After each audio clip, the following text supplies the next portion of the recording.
السلام عليكم خوتي خواتاتي، مرحبا بكم معنا في قناه كبوره تيفي. اليوم غادي جبت لكم واحد الوصفه ديال لاغريب. كما شفتوا هذا العام راه جات لعباد الله بزاف، وكاين اللي كتجي جوج مرات ولا ثلاثه. انا غادي نوريكم كيفاش تستعملوا السيرو ديالها. كنحتاجوا جوج لفتات، وحده بيضه وحده موف. كيف شفتوا راني غاسلاهم ونقيهم.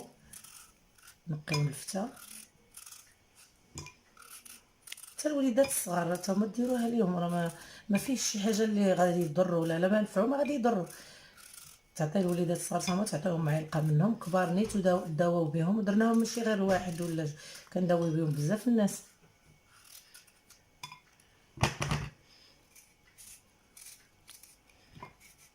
سهله ورخيصه، ما تقام عليكش كاع. هكا كنقيو اللفت ديالنا، ومن بعد غادي نحكوه الحكاكه.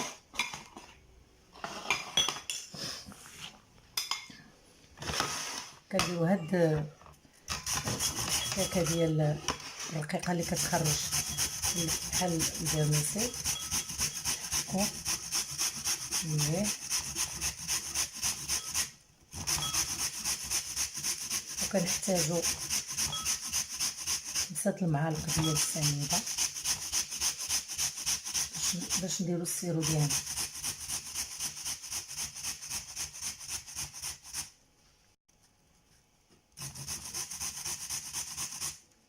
جربوها يومين ما تبقاش الواحد يزعل، خصوصا اللي كينعسو مساكن في الفراش وكتنوض ليهم ديك الكحبه من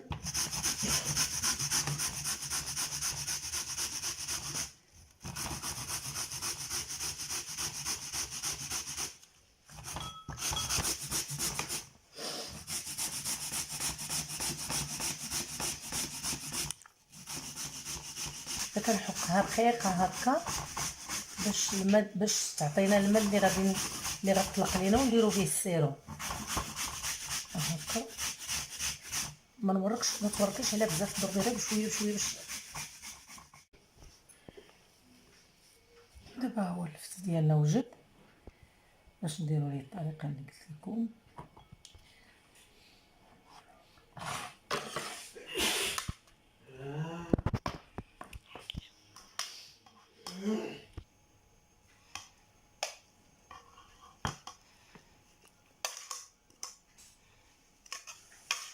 غادي يطلق الماء ديالو مع السكر، غادي يدير سيرو هائل. جربناه وعاودنا ماشي مره ولا جوج، كيما كنديرو لوليداتي ولا حتى اللي طلبني عليه كنصايبو ليه.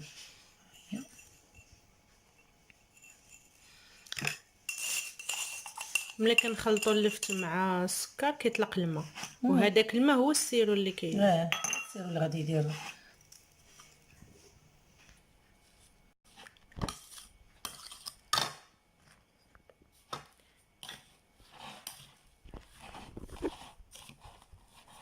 ونحركو بحال هكا باش يتخلط معاه السكر ويطلق لينا الماء.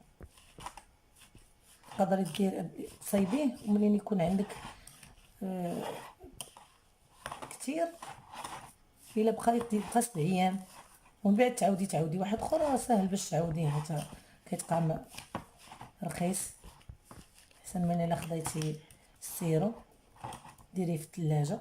دابا هو وجد، غادي ندير ليه السلوفان، ومن بعد راه غنوريكم كيفاش طلع الماء ديالو.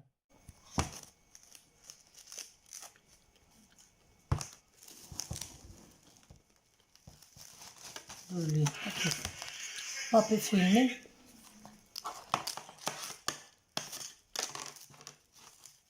هكا، نديرو في الثلاجه حتى الصباح، ونصفيه هذا قدامكم تشوفوا كيفاش غادي يوجد السيرو ديالنا. بيتنا هذا في الثلاجه تطلق العسل ديالو الماء، ها هو. من بعد ما درنا ليه السكر وبقى مرقد فيه، غادي نحتاجو كاسرونه وصفايه. غنديرو اللفت هكا في الوصفايه ديالته راه زوين فعال، راه باش درناه وعاودناه. كنوركو بالمعلقه ديالنا باش يهبط الماء كله اللي كاين هكا.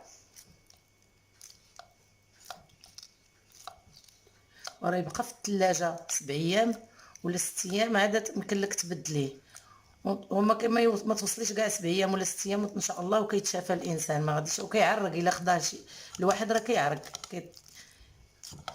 كتعصري مزيان حتى كتجمدي هاد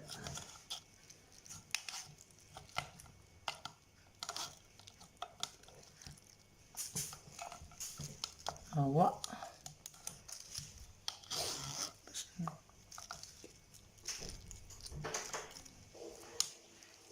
هو كملنا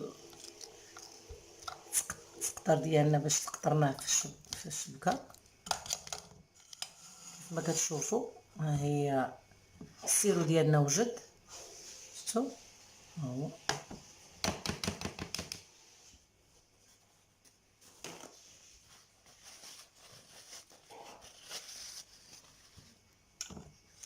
ناخذوا هاد القرعه بحال هكا فيها هاد باش تسد عليها مزيان باش ما يدخلش ليه البرد. غنديروه في قرعه. والناس اللي عندهم السكر اللي ما كياخذوش السكر يمكن لهم يديروا فيه معلقه ديال العسل الحر ويزيدوا عليه حتى الفجل البلدي، شي فجله بلديه ويديروه معاه مزيان. وراه بالتجريب راه جربناه وعاودناه وجربناه وعاودنا. ياخذوا معلقه في الصباح ومعلقه في 12 ومعلقه في الليل، معلقه كبيره معلقه كبيره. هو راه مفيد، تقدري تاخدي منه اللي بغيتي ماشي مشكل. والسلام عليكم، نتمناو الشفاء